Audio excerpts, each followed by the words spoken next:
Hello,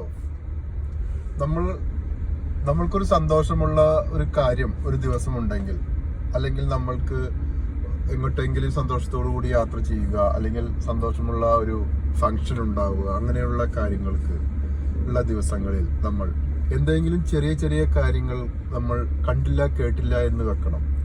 ചെറിയ കാര്യങ്ങൾക്ക് നമ്മൾ ചാടിപ്പിടിച്ചുകൊണ്ട് ദേഷ്യപ്പെട്ടാൽ ആ ദിവസത്തെ സന്തോഷങ്ങളും സമാധാനവും എല്ലാം പോയി കിട്ടും. അതുകൊണ്ട് അവരുടെ ഭാഗത്ത് തെറ്റുണ്ടെങ്കിൽ നമ്മൾ അതിനെ ഒരു മറുപടി പറയാതെ ഒന്ന് സംയമനം പാലിച്ചുകൊണ്ട് ആ ദിവസം സന്തോഷവും സുന്ദരമാക്കുവാൻ വേണ്ടി ശ്രമിക്കുക. ചില ആളുകൾ ഞാൻ കണ്ടിട്ടുണ്ട്, ചെറിയ ചെറിയ കാര്യങ്ങൾക്ക് ആ ദിവസത്തെ സന്തോഷങ്ങളും സമാധാനവും എല്ലാം പോയി കിട്ടും. അതുകൊണ്ട് നമ്മൾ ഒന്ന് ശ്രദ്ധിക്കുകയാണെങ്കിൽ നമ്മൾക്ക് ആ സന്തോഷം, ആ സമാധാനം, എല്ലാവരുടെയും സന്തോഷം നമ്മൾ കളയാതെ നമ്മൾക്ക് സൂക്ഷിക്കാൻ പറ്റും. Take care.